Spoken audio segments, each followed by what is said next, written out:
ദൈവത്തിന്റെ ഏറ്റവും പ്രിയമുള്ളവരെ, അവിടുത്തെ സമാധാനം ഞാൻ ആശംസിക്കുന്നു. ഇന്ന് കർത്താവ് നമുക്ക് നൽകുന്ന ദൂത് സങ്കീർത്തനങ്ങൾ 73:26. എന്റെ ശരീരവും മനസ്സും ക്ഷീണിച്ചു പോയേക്കാം, എന്നാൽ ദൈവമാണ് എന്റെ ബലം. അവിടുന്നാണ് എന്നേക്കുമുള്ള എന്റെ ഓഹരി. ഓരോരുത്തരുടെയും ജീവിതം വ്യത്യസ്തമാണ്. ജീവിത സാഹചര്യങ്ങളും വ്യത്യസ്തം തന്നെ.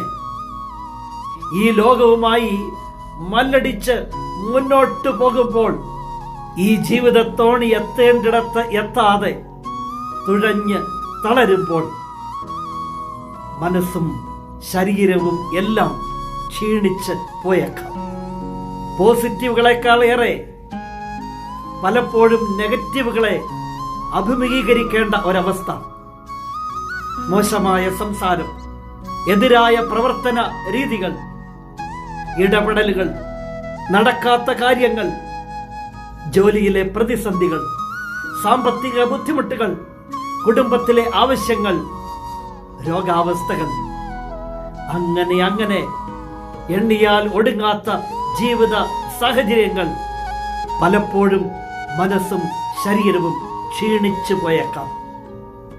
എന്നാൽ വിശ്വസിക്കുന്നവന്, പ്രാർത്ഥിക്കുന്നവന് ദൈവമാണ് ബലം. എന്റെ ശരീരവും മനസ്സും ക്ഷീണിച്ചു പോയേക്കാം, എന്നാൽ ദൈവമാണ് എന്റെ ബലം. വിശ്വസിക്കുന്നവന്, പ്രാർത്ഥിക്കുന്നവന് എന്നും ദൈവമാ ബലം. ദൈവത്തിൽ ആശ്രയിക്കുന്നവർ വീണ്ടും കഴുകന്മാരെ പോലെ ചിറകടിച്ച് ഉയരും. ഏത് പ്രതിസന്ധിയുടെയും മുകളിൽ, ഏത് പ്രശ്നത്തിന്റെയും മുകളിൽ, ഏത് രോഗത്തിന്റെയും ഇല്ലായ്മയുടെയും തകർച്ചയുടെയും മുകളിൽ കഴുകന്മാരെ പോലെ ചിറകടിച്ചുയരാൻ ദൈവം ശക്തി പകരും. ദൈവമാ ബലം. അവിടുന്ന് എന്നേക്കുമുള്ള ഓഹരി. എങ്കിൽ ഇന്ന് ഈ ദൂത് കേൾക്കുന്ന എന്റെ പ്രിയമുള്ളവരെ, മനസ്സും ശരീരവും ക്ഷീണിച്ചു പോകുമ്പോൾ ദൈവത്തിങ്കിലേക്ക് നോക്കാം.